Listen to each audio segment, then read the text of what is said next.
esofágico y gastritis, ¿no? Entonces,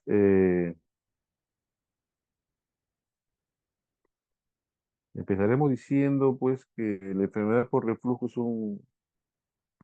es un cuadro que tiene una, digamos, prevalencia importante en la población. No es algo que sea infrecuente, ¿no? Incluso así yo puedo asegurar que algunos de los grupos de ustedes que están escuchando deben tener en algún momento alguno de los síntomas que caracterizan esta patología. Eh, y empezaremos diciendo pues de que ya como se está haciendo en las últimas décadas, a partir de siglo pasado, las últimas décadas, los 80 90 se decidió ya hacer consenso, ¿no? Consensos para poder, en la mayor parte de profesionales, hablar un mismo idioma, ¿no? Y catalogar de la misma manera patologías que son frecuentes, ¿no? Eh, teniendo en cuenta, pues, de que mucha de la información viene de lugares no similares desde el punto de vista étnico ni geográfico, ¿no? Entonces había que hablar un mismo idioma, entre comillas, por decirlo menos, ¿no? Entonces, ha habido varios consensos. Bueno, este consenso latinoamericano de Cancún es uno de los que, de cierta manera, trató de consensuar y poder relacionar las molestias con la enfermedad en sí, ¿no? Entonces ahí en Cancún se definió a la enfermedad por reflujo, aquella que es recurrente y que está relacionada con el flujo retrógrado, ¿no? Del contenido gástrico al esófago. El contenido gástrico, como todos sabemos, tiene un pH ácido, ¿no? Y el estómago, biológicamente, está diseñado para controlar o evitar que ese ácido lastime o lesione las estructuras gástricas, pero el esófago no tiene ese condicionamiento. Si bien es cierto, hay mecanismos que ayudan a minimizar el efecto del ácido a nivel del esófago. eh, Llegado a un punto no es suficiente para que se pueda controlar, ¿no? Y viene pues la sintomatología, ¿no? En todo caso, el segundo punto del consenso mencionaba que hay síntomas que deterioran la calidad de vida del paciente y otra característica es que pueden aparecer estas molestias con o sin daño tisular, ¿no? Con o sin daño tisular.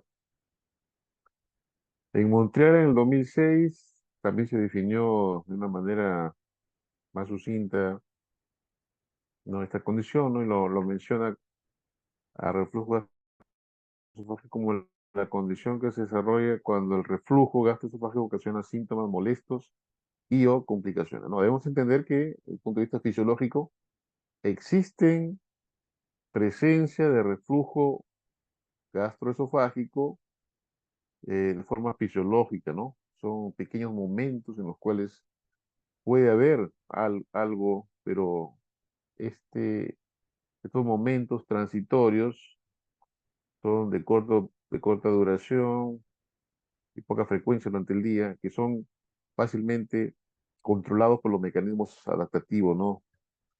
Que existen para que no cause molestias. Una vez que estos mecanismos son superados por X razones, ya el paciente suele manifestar todo el cuadro clínico característico, ¿no? Entonces, rápidamente en cuanto a la epidemiología, podemos ver que el rango a nivel del mundo oscila entre los 10 y 30%, ¿no? Siendo Latinoamérica una de las zonas donde más alta prevalencia presenta esta patología, ¿no?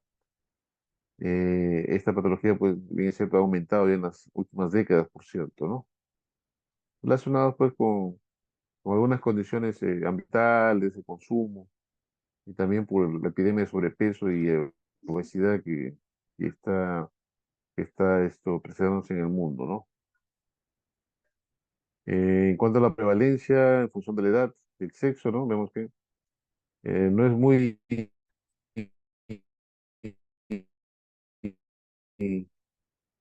Bueno, la primera característica es de que se presentan con mayor prevalencia a partir de cuarta, quinta, sexta década de vida. Lesión de los masculinos y femeninos no es mucha diferencia. ¿no? Haciéndose un poquito más una diferencia más sostenible a partir de la séptima década de vida. En cuanto a los síntomas, de la enfermedad por reflujo se consideran típicos aquellos que están, digamos, identificando plenamente la molestia. Hay algunos síntomas atípicos que nos pueden hacer sospechar, ¿no? Y bueno, las complicaciones que son definidas más que nada mediante estudios de apoyo diagnóstico, ¿no? Como es el procedimiento endoscópico. En el consenso latinoamericano se definió como síntomas típicos, o sea, lo que es, digamos, patognomónico en la enfermedad por reflujo, a lo que se denomina pirosis y regurgitación, ¿no? La pirosis, como aquella sensación de quemazón retroesternal, cuya característica es que se torna ascendente y debe estar presente por lo menos 2 o más veces por semana, durante más de 3 meses en el último año, ¿no? No necesariamente continuo. La regurgitación, como aquel retorno sin esfuerzo del contenido gástrico al esófago, unas veces incluso puede llegar hasta la boca. Los síntomas atípicos se catalogan, pues, dependiendo de la ubicación, ¿no? En respiratorios, orales, a nivel del área otorrinolaringológica y el dolor torácico, ¿no? Vamos a tener en cuenta, pues, que la tos crónica, el asma, la fibrosis pulmonar, neumonía, apnea del sueño pueden estar relacionados desde el punto de vista respiratorio, las erosiones dentales o la quemazón bucal, lo que corresponde a la cavidad oral, la laringitis, sinusitis crónica, globofaringio, el lingoespasmo, incluso úlceras de cuerdas bucales, y hasta el cáncer laringio se ha relacionado con los síntomas otorrinolaringológicos. Y el dolor torácico que siempre, siempre hay que tenerlo en cuenta y que nos obliga a descartar cuando se presenta solamente esa molestia de cualquier patología de origen cardiogénico, ¿no? Entonces, cualquier dolor retroesternal, siempre hay que descartar que no estemos ante a un fenómeno cardiogénico antes de pensar en un ERGE, ¿no? Hay que descartar de plano que no estamos ante un infarto. Entonces, en base a estos síntomas típicos y atípicos, también se han considerado los famosos síndromes esofágicos o los síndromes extraesofágicos, ¿no? Los síndromes esofágicos, aquellos que solamente, aquellos en los cuales predomina la parte sintomática, ¿no? Y aquellos en los cuales se identifica ya una lesión, una injuria a nivel del esófago, ¿no? Y los síndromes extraesofágicos en los cuales hay unas asociaciones establecidas con el problema de reflujo y algunas que todavía no están bien definidas, pero que se relacionan, ¿no? En los síndromes sintomáticos tenemos el síndrome de reflujo típico, el síndrome del dolor torácico por reflujo, ¿no? Los síndromes ya con lesión esofágica, la esofagitis por reflujo, la estenosis por reflujo, la presencia de metaplasia a nivel de la mucosa esofágica, ¿no? Lo que se conoce como esófago de barro, y el adenocarcinoma esofágico. En cuanto a los síndromes esofágicos, ¿no? Las asociaciones establecidas, ya definidas, pues, que son el síndrome de tos por reflujo, el síndrome por laringitis por reflujo, el ama por reflujo y la erosión dental por reflujo.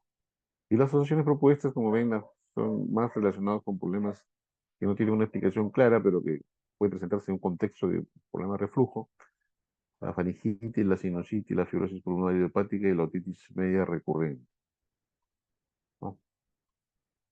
Entonces, en conclusión, podemos ver, pues, que los síntomas típicos, como mencionamos, la pirosis y la regurgitación son los clásicos, pero cuando se agrega disfagia o dinofagia, podemos considerarlos como algunos otros síntomas ya onerosos o que nos hacen pensar ya en complicaciones a nivel del esófago, ¿no? Puede haber también flatulencia, náuseas, puede haber hipersalivación.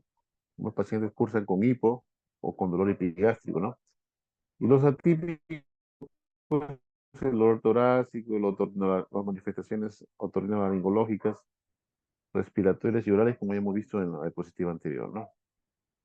Ahora, del espectro de la enfermedad por reflujo en lo que se relaciona al, al eje sintomático, ¿no? Al que presenta molestias, vemos que aquella enfermedad por reflujo sin esofagitis representan el mayor porcentaje de los pacientes, ¿no? Aquellos pacientes que sienten mucha molestia incluso, pero cuando se le hace una exploración endoscópica, no se encuentra ningún tipo de lesión que justifique, digamos, la intensidad del fastidio, ¿no? Y en un 35% vamos a encontrar pacientes sintomáticos, pero que sí se encuentra ya un componente de alteración de la estructura esofágica, ¿no? Con esofagitis. Y ya, bueno, un 5% restante en los cuales ya encontramos alguna complicación. Entonces, para ver ese 35%, ¿no? Eh, se hace uso, pues, de la endoscopía digestiva, ¿no? Que es el gol estándar para definir la posibilidad de que existe alguna lesión a nivel o alguna injuria a nivel de la mucosa esofágica asociada a reflujo. Entonces, hay algunas clasificaciones, como la de clasificación de Los Ángeles, que es la que se ha consensuado, que es la que más se relaciona con las lesiones, ¿no? Y las categoriza en 4 grados, ¿no? Grado A, cuando se hace un procedimiento endoscópico y se encuentra, pues, una lesión básicamente nada más pequeña, ¿no? No mayor a 5 milímetros, que no se extiende a través de los valles. Aquí hay unas crestas y a través de los valles, de los pliegues a nivel del esófago distal, ¿no? En el grado B, en el cual ya se evidencia una alteración de la mucosa mayor a 5 milímetros, que aún no se extiende a través de los valles, ¿no? Y solamente compromete, digamos, las crestas nada más de los pliegues del esófago, ¿no? Y que tampoco compromete más allá en otra palabra, que no coalescen uno con el otro, ¿no? En el grado C ya encontramos una coalescencia con compromiso de los valles, ¿no? Y que compromete menos del 75% de la circunferencia de la mucosa esofágica, y la categoría de grado D, en el cual sí hay un compromiso mayor al 75%, ¿no? De la circunferencia de la mucosa esofágica, ¿no? Y esta es la que tiene más riesgo. Esto puede conllevar a estenosis, a ulceraciones, y a largo plazo también a neoplasias. En cuanto a la fisiopatología, ¿no? Tenemos que considerar factores patogénicos que están relacionados con la función o con la estructura de la unión esófago-gástrica, ¿no? Podemos encontrar algunos factores como la incompetencia del esfínter esofágico inferior, ¿no? También debemos considerar la agresividad del material que es refluido del estómago, ¿no? En cuanto al contenido acídico, contenido de pexina y el contenido de bilis o secreción biliosa. La disminución del aclaramiento esofágico, en el sentido de que hay una alteración en la motilidad del esófago, se pierden los movimientos primarios y secundarios, ¿no? O también a una disminución de la secreción de saliva, ¿no? A una alteración a ese nivel que disminuye, pues, la capacidad de reducir o limitar eh, la cantidad de flujo que puede llegar al esófago, viendo la disminución de los mecanismos propios de la defensa de la mucosa y el retardo del vaciamiento gástrico, ¿no? Como factores.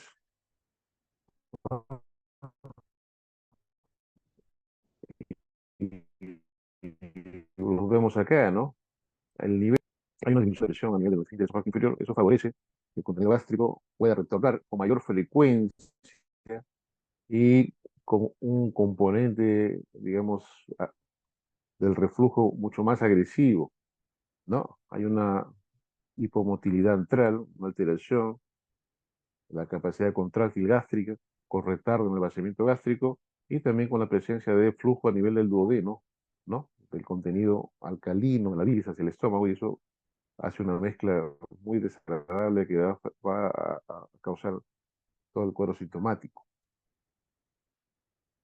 Y en esta diapositiva está más explícito cómo, a través de esta balanza, estamos viendo el field, ¿no? Cómo va desplazándose bueno, hacia el lado derecho, desde el punto de vista que estamos viendo nosotros, ¿no? De la producción de la sintomatología de la enfermedad por reflujo, ¿no? Incluso a un punto de provocar esofagitis, ¿no?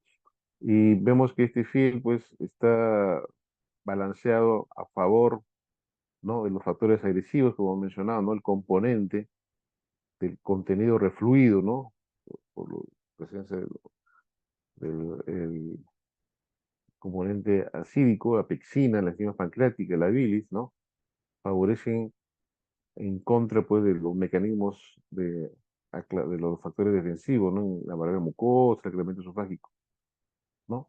Y esto va a provocar al final, pues, las manifestaciones sintomáticas ya referidas, ¿no?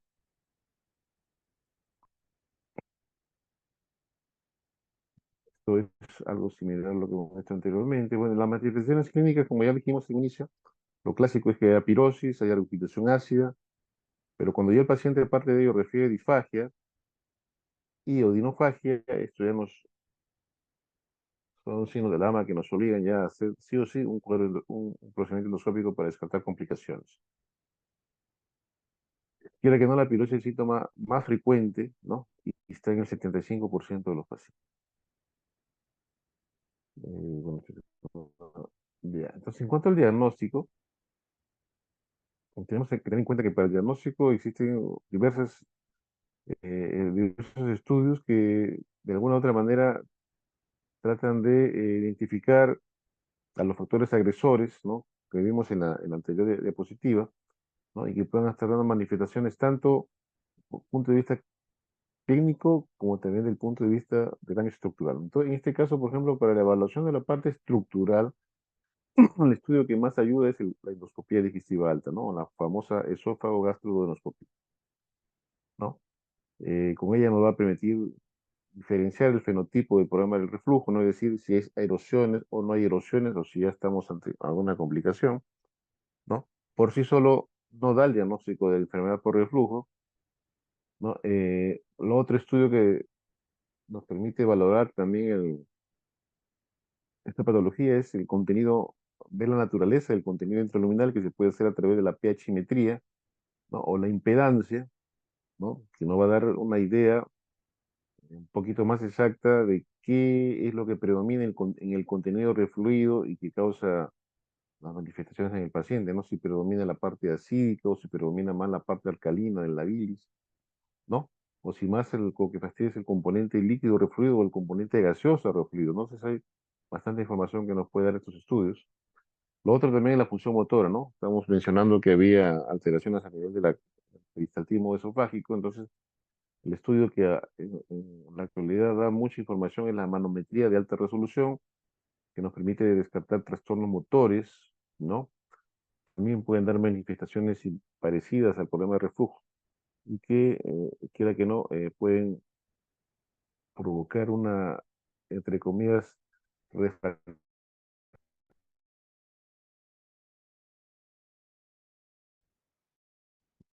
o en último caso tomar algunas otras medidas de manejo. Utiliza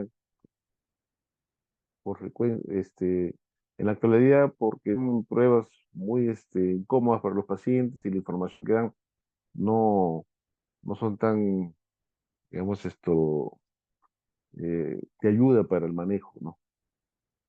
Aquí hay unas recomendaciones en cuanto al manejo por la Asociación Americana de Gastroenterología, ¿no? Entonces, para ellos el diagnóstico de ERGE definitivamente se puede establecer desde un punto de vista clínico, ¿no? Básicamente en el entorno de paciente que presente o manifieste pirosis o regurgitación. De hecho, que si el paciente presenta estas dos molestias bien definidas, el tratamiento que se puede iniciar es un tratamiento empírico con inhibidores de broma de protones, ¿no?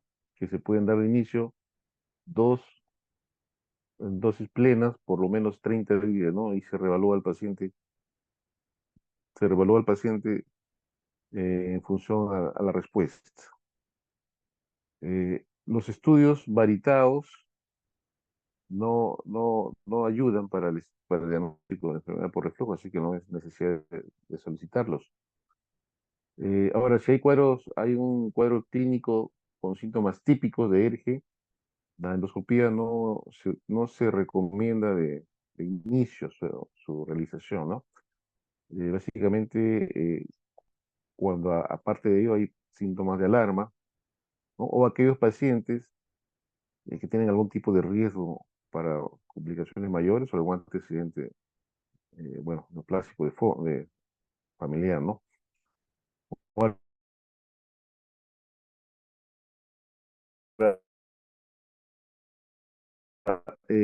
la endoscopía tampoco es necesaria repetir, ¿no? En pacientes, ¿no?, nuevos en cuanto al cuadro clínico de inicio, ¿no? Tampoco la biopsia del esófago distal tampoco se recomienda a todos los pacientes para descartar la enfermedad por reflujo, ¿no? Lo que sí o recomendarse en una evaluación preoperatoria, ¿no? Pero tampoco tiene un papel definitorio en cuanto al diagnóstico de la ERG.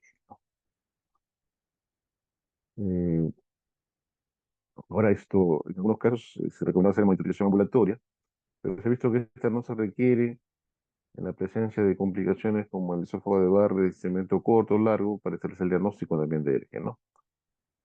Ahora, detectar la infección por Helicobacter tampoco es una obligación en pacientes con ERG, ¿no? Se ha visto que no hay mayor, digamos, cambio en el estatus del paciente que tienen esto y definitivamente en algunos estudios se encontró que incluso era beneficioso, dado que disminuye la producción de ácido, ¿no? Pero bueno, eso es relativo en función, digamos, a nuestra realidad epidemiológica en la cual, como nosotros tenemos una tasa importante de cáncer gástrico, de todos modos, hay que tener en consideración eso. Ahora, el tratamiento de la infección no se requiere rutinariamente como parte de la terapia antirreflujo, pero sí en el contexto de nuestro perfil epidemiológico nacional, ¿no? Ahora, en los pacientes con ERG, ¿qué recomendaciones da para el manejo? ¿No? Se recomienda que el paciente, en todo caso, eh, tenga cambios en la parte higiénico-dietético, ¿no? Hay que conseguir que el paciente baje de peso, ¿no? Aquellos que tengan sobrepeso o que han tenido aumento de peso reciente, ¿no? Algunos necesitan o ameritan que se les consiga una elevación de la cama, pues, predominando la cabecera, ¿no? Para evitar reflujo nocturno y evitar las comidas 2 a 3 horas antes de acostarse. Hay algunos alimentos que pueden favorecer el reflujo o hacerlo más intenso, como el chocolate, la cafeína, el alcohol, los ácidos o los alimentos picantes. Habría que sugerir su eliminación de la dieta. Eh, Cuanto al tratamiento farmacológico, administrar un curso de 8 semanas de un inhibidor de bomba, que es la terapia de elección, ¿no? Para el tratamiento de los síntomas y la curación de la esofagitis erosiva, si fuera el caso. No hay mucha diferencia entre los diferentes inhibidores de bomba, ¿no? Conocemos esto en la actualidad en el mercado, hay varios, ¿no? Está el esomeprazol, el omeprazol, el pantoprazol, rabeprazol, el dexlansoprazol, ¿no? Eh, que se consideran los tradicionales, ¿no? Y en todo caso, la recomendación es administrarse pues una media hora, 1 hora antes de los alimentos, ¿no? Para que haya un control eficaz, ¿no?, del pH intraluminal gástrico bueno, y la eliminación de las molestias, ¿no? Eh, Aquellos pacientes que tienen una respuesta parcial a la terapia diaria, de que todos modos hacerle un ajuste de tiempo de las dosis a 2 dosis diarias, ¿no? Especialmente en aquellos pacientes en los cuales predomina la sintomatología nocturna, ¿no? O aquellos que tienen algún trastorno del sueño. En algunos pacientes, aumentar la dosis, ¿no?, de la terapia o cambiar por otro puede proporcionar alivio de las molestias, ¿no? Ahora, la terapia de mantenimiento, una vez controlados los síntomas, ¿no? Eh, Se pueden administrar en aquellos que, digamos, los síntomas recurren después de suspender el tratamiento inicial, ¿no?, de ataque. Y en aquellos que tienen complicaciones, ¿no?, como la esofagitis erosiva y el esófago de Barrett. A ellos hay que darles un tratamiento crónico, por decirlo menos, ¿no? Ahora, si vamos a dar tratamientos crónicos como IEP, lo que debemos buscar siempre es la dosis mínima efectiva, que logre controlar las molestias, ¿no? Para que el paciente pues también esto eh, tenga un control sobre los efectos colaterales que puedan ocurrir, ¿no? Eh, Hay otros fármacos que se pueden utilizar en la alergia y para estos casos, por ejemplo, los antagonistas del H2, ¿no? Como la ranitidina, podría ser una opción de mantenimiento en aquellos pacientes que no tienen esofagitis erosiva, ¿no? Y que con el medicamento les puede controlar el estado de acidez, ¿no? El problema con los H2 antagonistas es que pueden provocar un fenómeno de taquifilaxia y la dosis que habitualmente se les da ya no es suficiente y hay que irlas incrementando, ¿no?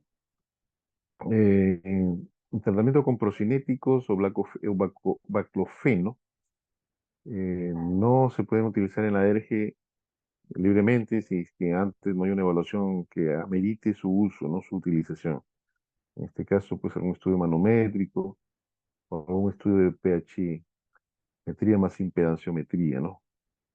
El sucroalfato no cumple ningún rol, ¿no? En los pacientes con alergia, así que aquellos pacientes que mencionen que están mejorando con el sucroalfato, definitivamente tienen otra patología, ¿no? Y los IBP son medicamentos seguros en pacientes con gestano, ¿no? Y en los cuales, pues, como siempre, clínicamente el beneficio es superior al riesgo, ¿no? Por sí, el IBP ayuda mucho en las gestantes cuando están haciendo su problema de reflujo por embarazo.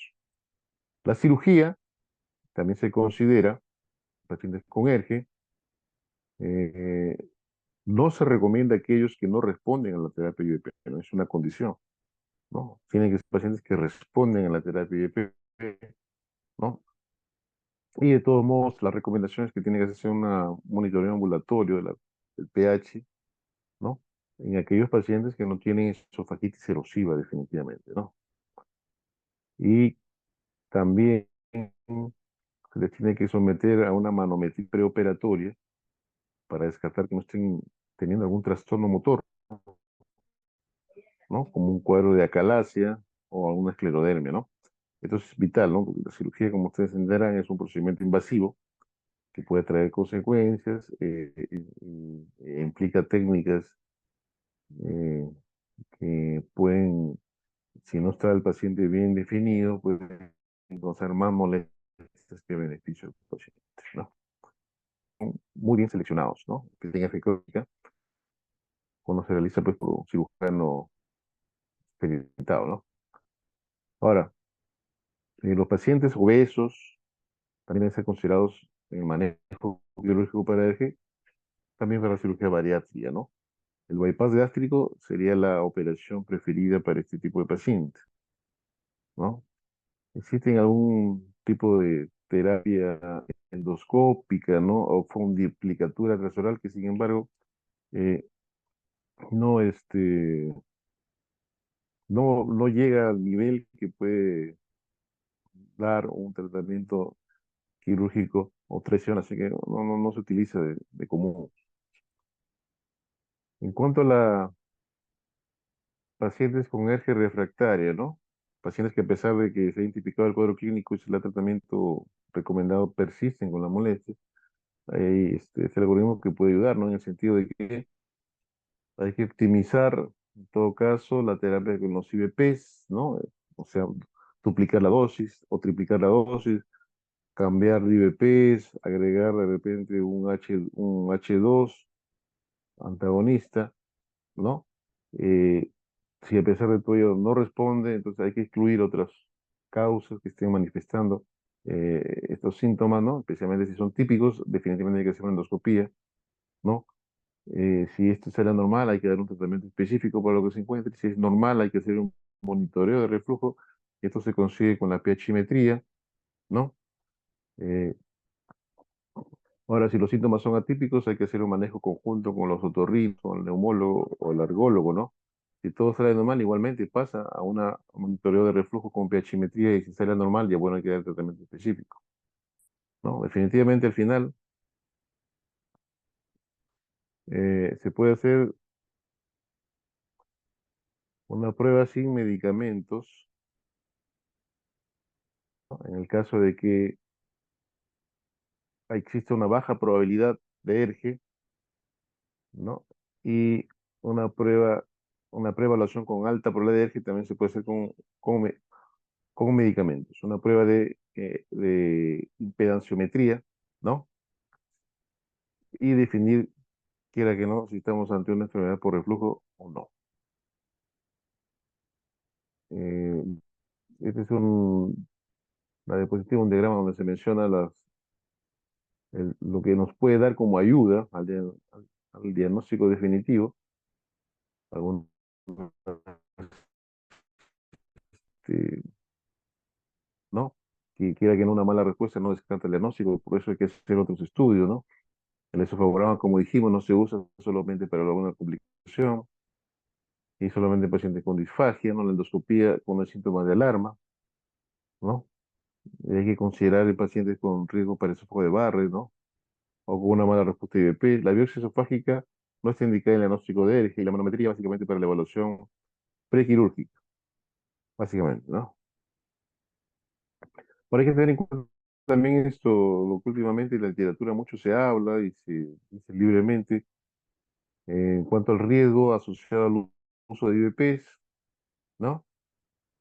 Se han demostrado ciertas relaciones con algunos subgrupos de pacientes, no con todos, y por ejemplo los pacientes con osteoporosis eh, conocida, ¿no? Pueden permanecer con tratamiento de IVP, no así los pacientes que tienen ya una osteoporosis severa, ¿no? Con fracturas patológicas en las cuales hay que valorar el riesgo-beneficio, ¿no? Si es tan importante dar IVP en cuanto al riesgo, ¿no?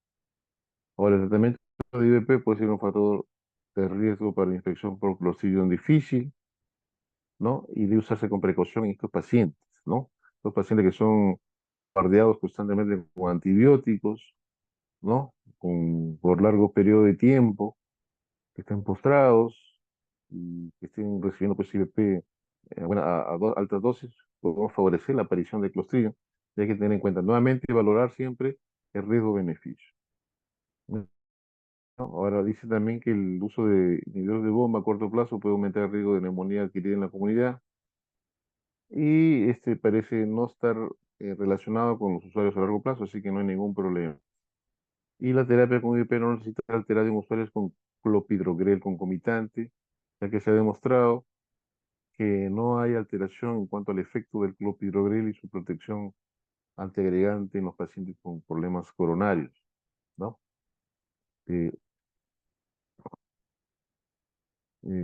el ERGE puede ser considerado como un cofactor en pacientes con asma postcrónica o laringitis, ¿no? El diagnóstico de laringitis por reflujo no debe ser hecho solamente en los hallazgos de la laringoscopía. Y si no hay, digamos, no es raro encontrar que algunos otorrinos dan ensayos de tratamiento con IEP para tratar de síntomas extraesofágicos, ¿no?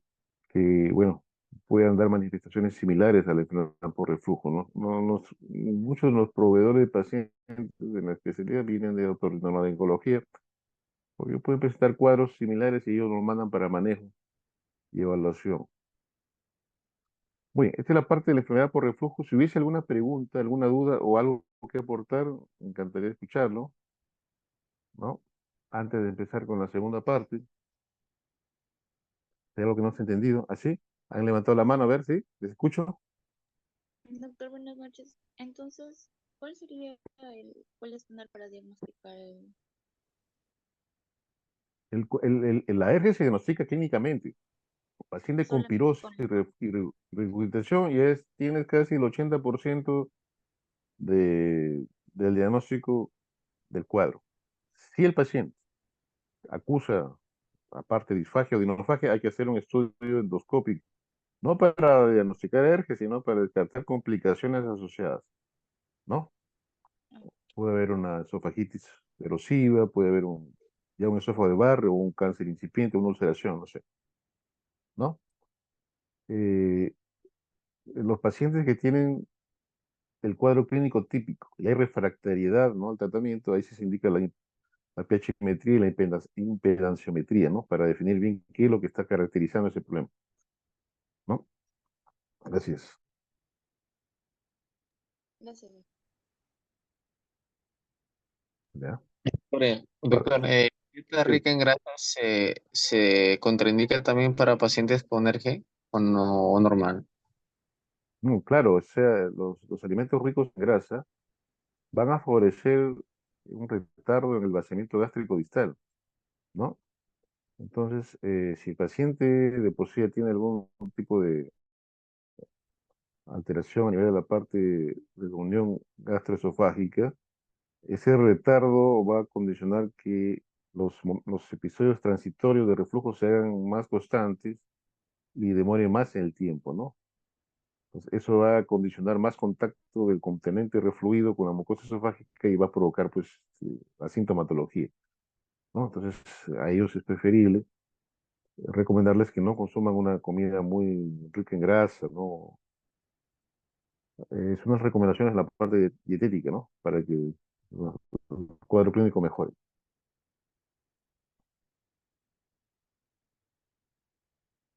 Doctor, y sobre la Sí, fundoplicatura, había estado viendo que algunos lo recomendaban y algunos no. Y no me quedó claro por qué usted había mencionado que no sería recomendable. bueno, la funduplicatura, mira,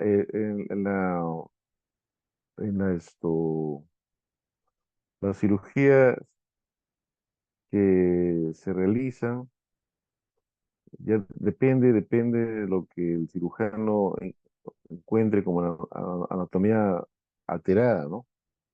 Entonces, cuando hacen una funduplicatura es cuando hay una alteración a nivel de la unión gastroesofágica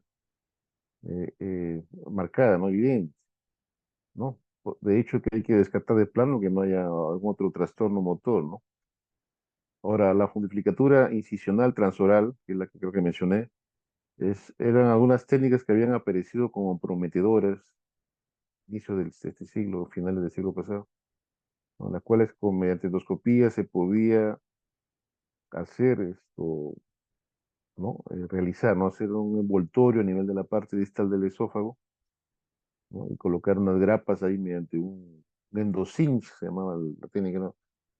Pero la técnica es muy trabajosa, el sistema es muy costoso y la ventaja sobre la cirugía incluso sobre el tratamiento médico no es superior, entonces no se realiza casi de forma difundida, no se ha visto beneficio de la funduplicatura transoral, ¿no? Transoral, o sea, endoscópica transoral. Ahora, la funduplicatura quirúrgica sí se utiliza en algunos pacientes, como mencioné, aquellos que tienen una buena respuesta a los IVP y en aquellos que efectivamente no hay ningún trastorno motor, ¿no? Que justifique pues las molestias, ¿no? Y se les hace. No son, realmente acá en nuestro medio no podemos pedir mucho apoyo quirúrgico porque van con los tratamientos, va muy bien y a los que no responden hacemos la secuencia, ¿no? Hacemos su pechimetría con impedanciometría y su manometría, ¿no? Y algunos pacientes han resultado que no eran necesariamente problemas de reflujo, ¿no? Tenían otros trastornos motores y que, bueno, se les dio su manejo pues que correspondía. Esa es la secuencia.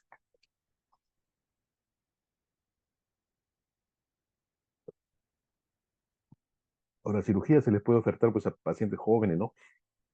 Porque entendemos que un paciente joven, pongan que le diagnostiquen pues, un problema de enfermedad de reflujo pues a los 30 años y que se le suspende el tratamiento y regresa a la molestia, pues va a tener que tomar medicación IVP por largo tiempo, ¿no? Entonces, su oferta, ¿no? Está deseoso de continuar con terapia médica o se le puede ofertar una cirugía. Pero siempre hacemos los estudios previos, pues, preoperatorios, ¿no? Eso es básico.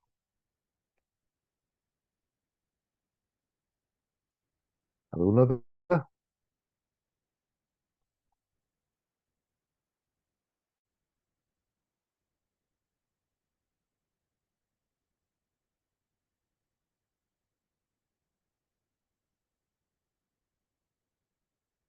Bueno, si no hubiese más dudas, pasamos al siguiente tema. El siguiente tema es gastritis.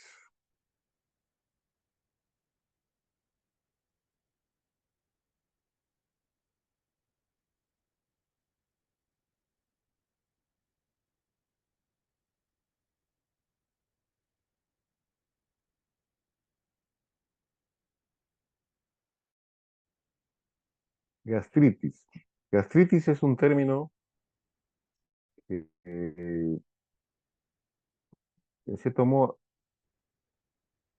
se ha manoseado mucho, ¿no? O sea, en medicina a veces normalizamos el uso de términos que no debieran ser utilizados tan libremente, ¿no? Es igual que el término cirrosis, ¿no? Que a veces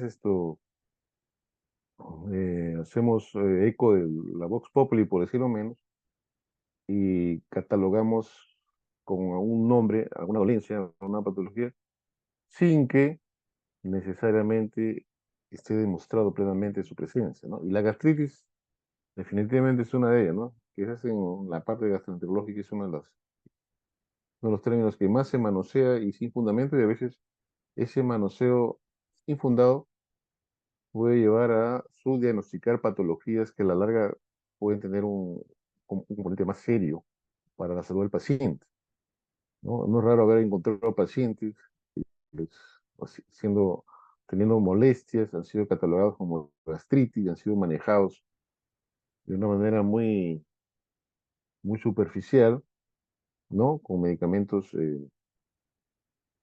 digamos, sintomáticos, y que después de un breve tiempo, oh sorpresa, no era una gastritis, entre comillas, sino que era otra dolencia más seria, ¿no? Y se perdió tiempo, ¿no? Para manejar una enfermedad que pudo haber sido, digamos, mejor manejada, ¿no? Entonces, el término gastritis no hay que utilizarlo tan alegremente, ¿ya? Aunque algunos colegas lo suelen hacer así, pero no nos dejemos llevar. Y empezaremos mencionando pues que gastritis es un término anátomo-patológico, histológico, ¿no? O sea, para que uno de nosotros pueda decir que alguien tiene gastritis, tiene que haber tenido por lo menos un estudio histológico de la mucosa gástrica. Si no hay eso, no le puede decir a nadie que tiene gastritis, ¿no? No podemos utilizar el término. Al igual que cirrosis. Nadie puede decirle a un paciente que tiene cirrosis si no tenemos el estudio histológico del hígado, ¿no? ¿No? Por más que el paciente tenga todo el cuadro clínico, si no tiene la biopsia, no puede decirle que el paciente tiene cirrosis, ¿no? Porque es un término histológico. Entonces, como gastritis, bueno, gastritis hay que definirla, ¿no? Como aquella enfermedad inflamatoria que puede ser aguda o crónica, que compromete la mucosa gástrica y que está producida por factores exógenos y endógenos, que van a producir síntomas de tipo dispéptico, ¿no? La existencia de la gastritis se sospecha, se observa endoscópicamente y requiere confirmación histológica.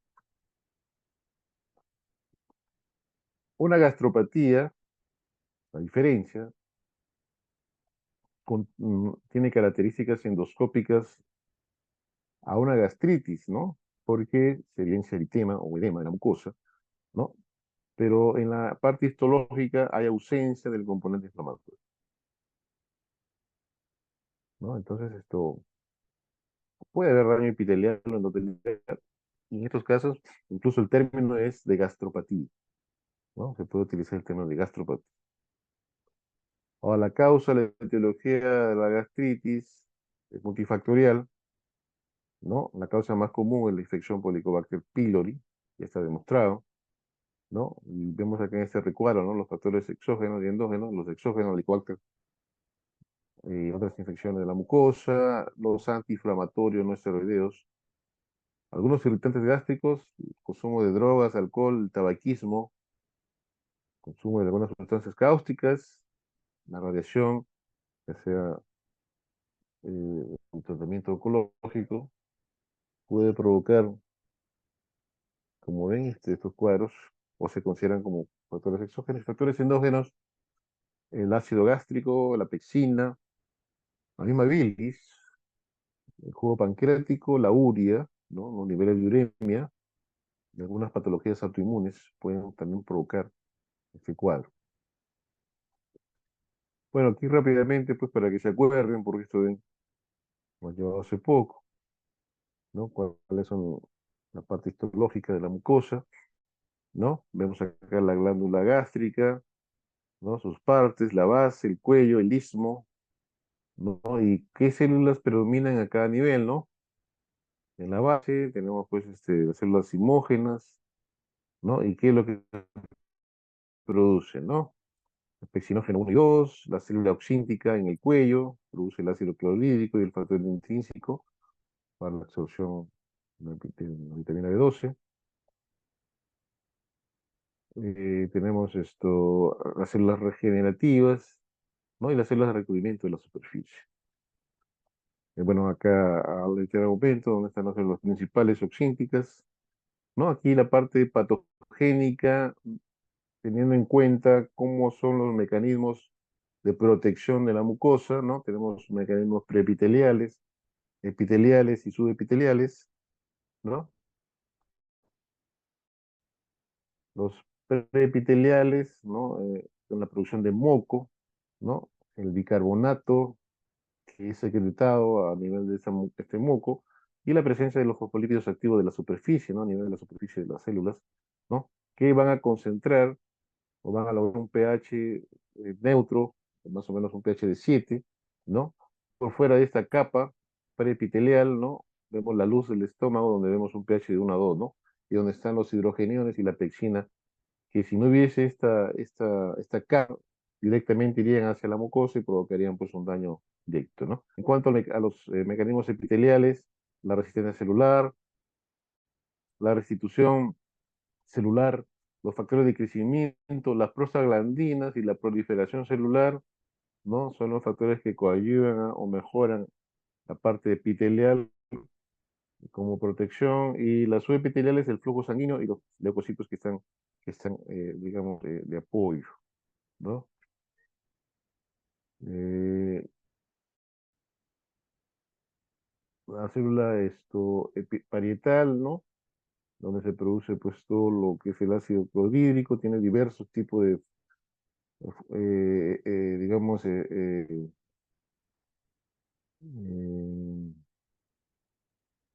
hay las otras células que influyen en ella, ¿no? Provocando pues un estímulo, células estimulantes, ¿no?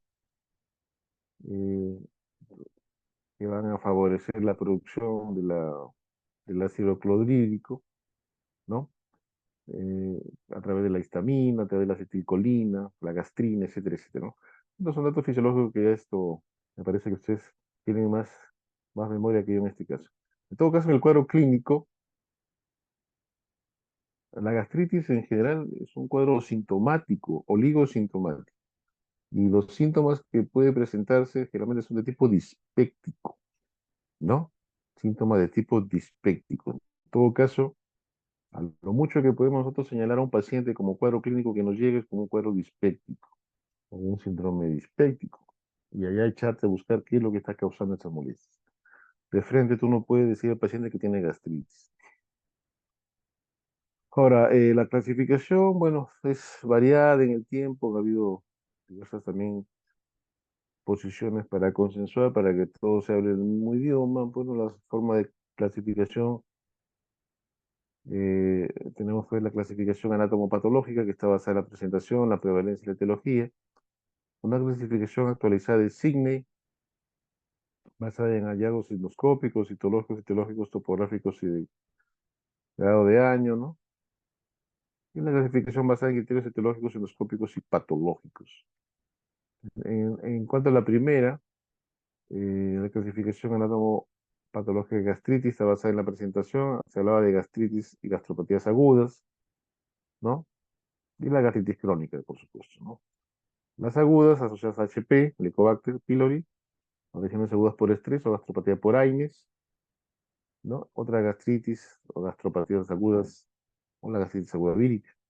Y las crónicas también asociadas al Helicobacter pylori, la gastritis crónica activa, la atrófica multifocal o la atrófica corporal difusa, ¿no? En esta diapositiva vemos un grupo más de causas etiológicas de las agudas y las crónicas, ¿no? Agudas por origen bacteriano o fúngico o parasitario, ¿no? Miren, estrongiloides cercorales, los ágeres también pueden producir, o las crónicas un poco más infrecuentes, como la granulomatosa, como la enfermedad de Crohn, sarcoidosis, etcétera, etcétera. Puede haber también la gastritis eosinofílica, la colágena y la gastritis linfocítica. Bueno, las gastropatías agudas también por ácido acetil salicílico, el consumo de aspirina, alcohol, cocaína, etcétera, etcétera, ¿no? Ahora, en las gastritis agudas, ¿qué se va a encontrar desde el punto de vista histológico? Va a encontrarse un infiltrado inflamatorio, predominantemente neutrofílico, y que usualmente va a ser transitorio en su naturaleza, ¿no? Puede acompañarse de hemorragia de la mucosa, pueden haber erosiones, y si las lesiones son muy severas, puede haber incluso sangramiento, ¿no? Las dos categorías principales, la gastritis aguda infecciosa y la erosivo hemorrágica, ¿no? Ya tenemos una imagen de lo que es la gastritis aguda erosiva, ¿no? Como ven, aquí hay un coágulo de sangre, polimorfos, no se ve la superficie básicamente que ha sido alterada, ¿no? Por acá se ven algunas glándulas dispersas, y bueno. En cuanto a la gastritis crónica, ¿qué encontramos? La parte histológica, se encuentra un infiltrado con linfocitos, células plasmáticas o ambas, ¿no? Y cuando se encuentra más de estos, algunos polimorfos, ya se denomina gastritis crónica activa. Entonces, en la gastritis crónica vamos a encontrar un infiltrado linfoplasmocitario, ¿no? A diferencia de la aguda en el cual más hay un infiltrado polimonuclear. Ahora, cuando en la gastritis crónica el infiltrado compromete la zona superficial de la lámina propia entre las críticas de las fobias hasta los cuellos glandulares, sin compromiso de la glándula gástrica, se va a denominar crónica superficial, ¿no? Y si el infiltrado compromete la lámina propia en toda su extensión, se le va a considerar como una gastritis crónica profunda. Ahora, estos pasos secuenciales pueden darse cuando esta tiene como causa la infección por Helicobacter pylori, ¿no? O sea, pasar de una superficial a una crónica profunda. Y acá tenemos algunos parámetros que pueden considerarse para hablar de una infección crónica de la mucosa gástrica, ¿no? ¿No? Cuando encontramos plasmocitos, ¿no? Monoclonales considerados normales, ¿no? Linfocitos intraepiteliales, menos de 6% células epiteliales, y cuando desaparece un año más post-erradicación del Helicobacter pylori.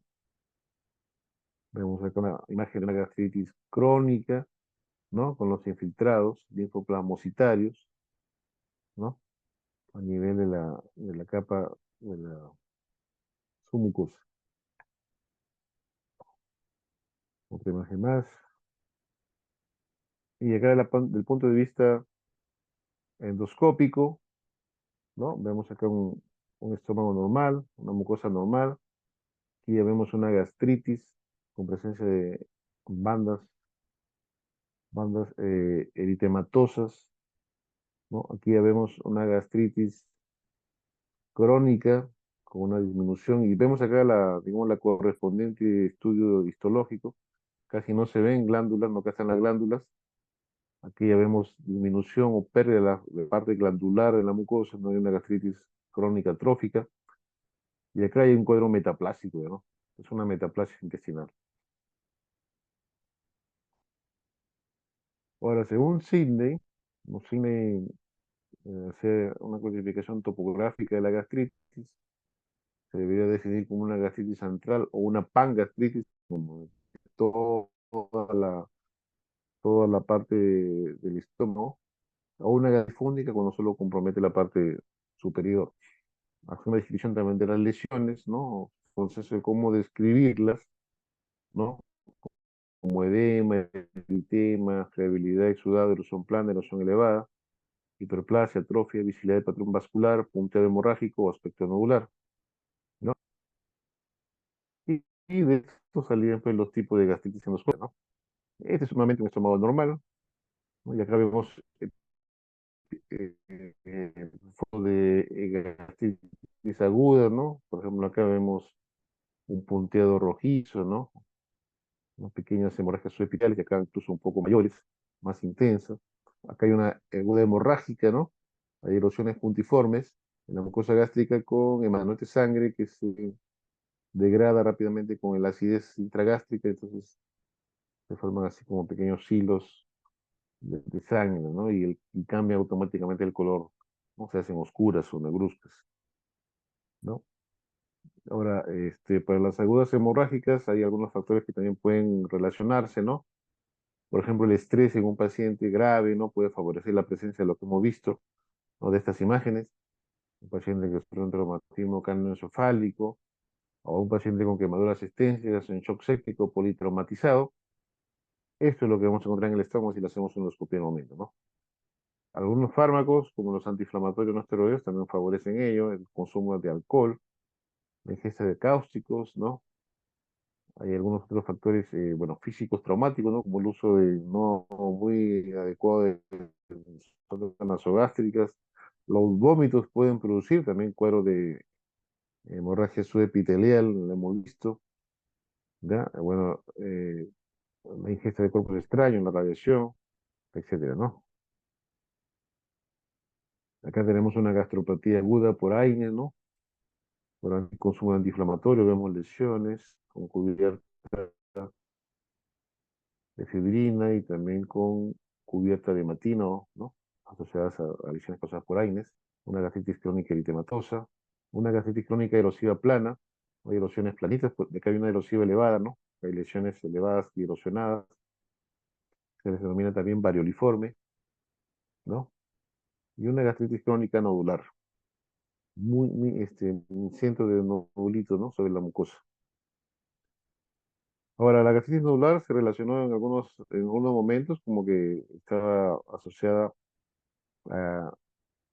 a una actividad inflamatoria asociada a la presencia del Helicobacter pylori. eh, y bueno, se relacionó en algunos estudios acá en Perú y en Colombia. Sin embargo, es una condición que también se ve en muchos jóvenes, así que de todos modos, la única manera de definir si hay o no Helicobacter es a través de una biopsia o un test de aliento. La gastritis crónica trófica, como vemos acá, ¿no? Se ven áreas pálidas intercaladas con áreas, digamos, congestivas o rojizas, ¿no? Y se ve la vasculatura submucosa. Esto son una condición a tener en cuenta porque pues estamos llevando a lesiones premalignas como la displasia, ¿no? Aquí hay áreas como que empedrado, con elevaciones de la mucosa, ¿no? Es el famoso metaplasia intestinal, que también es una condición que hay que vigilar porque puede llevar hacia displasia, que ya sería una lesión premaligna. La gastritis hiperplásica, etcétera.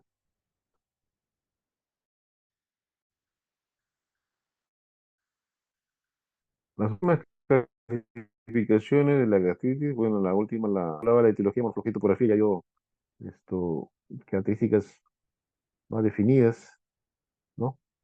En cuanto a la gastritis, y básicamente, dividieron las gastritis no atróficas y las atróficas, ¿no? En cuanto a la no atrófica, una etiología asociada al Helicobacter pylori y algunos otros factores. Y los sinónimos para utilizar esta no atrófica eran gastritis crónica superficial, antral difusa, antral crónica, intersticial folicular hipersecresora de tipo B. Y la atrófica tenía como características un trastorno o una atrofia multifocal, ¿no? Está asociada a la autoinmunidad, también al Helicobacter pylori, la atrófica multifocal, algunos factores ambientales, ¿no? La dieta, ¿no? Y la autoinmunidad es tipo A, ¿no? Generalmente es a nivel corporal, está asociada a anemia perniciosa, ¿no? Y bueno, la atrófica multifocal, pues, asociada a trastornos ambientales y a la metaplasia, ¿no? Como la radiación, la química, ¿no? Donde están los AINES, la linfocítica, ¿no? Etcétera, etcétera. O la toma de biopsias para definir la gastritis, están basadas en las recomendaciones de Signe, ¿no? En las cuales hay que tomar muestras del antro, del ángulo gástrico y dos muestras de la zona del cuerpo gástrico hacia la pared anterior y posterior. Y nos van a dar algunos indicios de sospecha cuando se hace la evaluación de la escala visual con el sistema cine realizado, ¿no? Vamos a comparar la presencia o no de Helicobacter con la presencia de atrofia, con la infiltración en neutrófilos y la infiltración mononuclear y la presencia de metaplasia intestinal, ¿no? A la larga, todos estos valores nos han dado como resultado el score de Olga-Galdin, que es un score que nos ayuda a predecir básicamente riesgo de cáncer en algunos pacientes, ¿no? ¿No? El score Olga-Galdin. Bueno, acá son algunas relaciones. La gastritis crónica atrófica, como mencioné hace un momento, ¿no? Se ve pues una disminución de la presencia de las glándulas gástricas, ¿no? A nivel de la muestra, ¿no? Y que a la larga puede pues conllevar a alteraciones más significativas, ¿no? Una lámina de lo mismo, parte de la anatomía patológica. Entonces, este es un resumen de lo que mencionamos hace un momento, ¿no? En cuanto a la gastritis asociada, clasificada como no trófica y atrófica, y las características en cuanto a difusa, a nivel se encuentra que lo que se va a encontrar en la parte histológica, eh, si hay predisposición genética o no, la distribución geográfica, presencia de úlcera, etiología, ¿no?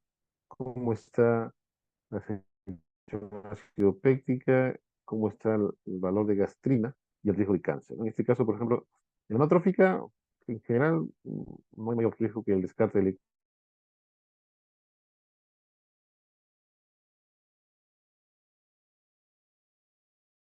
Helicobacter pylori, pero cuando hablamos de la autoinmune o la multipresencia de atrofia, metaplasia, displasia, ¿no? En esto lo que ya implica, eh, digamos, hallazgos de cuidado, ¿no? Eh, la presencia de, digamos,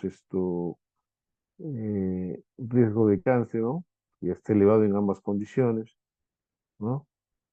Y bueno, y como ven, la secreción acidopéctica en la autoinmune y el multifocal está disminuida a diferencia de la no trófica en la cual está aumentada.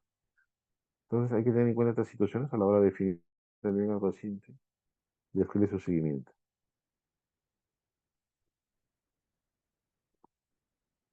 Ahora, la gastritis basada solamente en criterios etiológicos, endoscópicos y patológicos, la define pues como gastropatías erosivas y hemorrágicas, gastritis no erosivas o no específicas y la gastritis de tipo específico, ¿no? Las gastritis erosivas y hemorrágicas ya tenemos algunas causas como las drogas, el alcohol, el estrés, los cáusticos, gastritis no erosiva, las infecciones, la gastritis linfocítica, biliar alcalina y la gastritis tipo específica con las infecciones o gastritis granulomatosas, etcétera, etcétera, ¿no? Vamos a hablar de una de las gastropatías, que es importante hacer un recordaris porque es lo que vamos a ver con frecuencia también en nuestra práctica diaria, aquella relacionada con el consumo de los antiinflamatorios no esteroideos, ¿no? Y esta gastropatía se define por el efecto lesivo, ¿no? Ya sea local o sistémico, de estos fármacos que van a lesionar la mucosa gástrica, ¿no? Los antiinflamatorios no esteroideos, recordemos, actúan sobre una enzima, la ciclooxigenasa, que va a mediar en la síntesis de los tromboxanos y prostaglandinas en el sistémico, ¿no? Por lo que el efecto, como hemos mencionado hace un momento, se puede producir a nivel local y sistémico, ¿no? Y de la microcirculación, ¿no? La ciclooxigenasa, para recordar, tiene dos isoformas, la COX-1 y la COX-2. La COX-1, que es una forma que está presente siempre en los tejidos, que es la responsable del papel regulador de la homeostasis, ¿no? La protección gástrica celular y la agregación plaquetaria. Y el COX-2, que aparece o se manifiesta como una respuesta inflamatoria, ¿no? Cuando hay dolor y fiebre.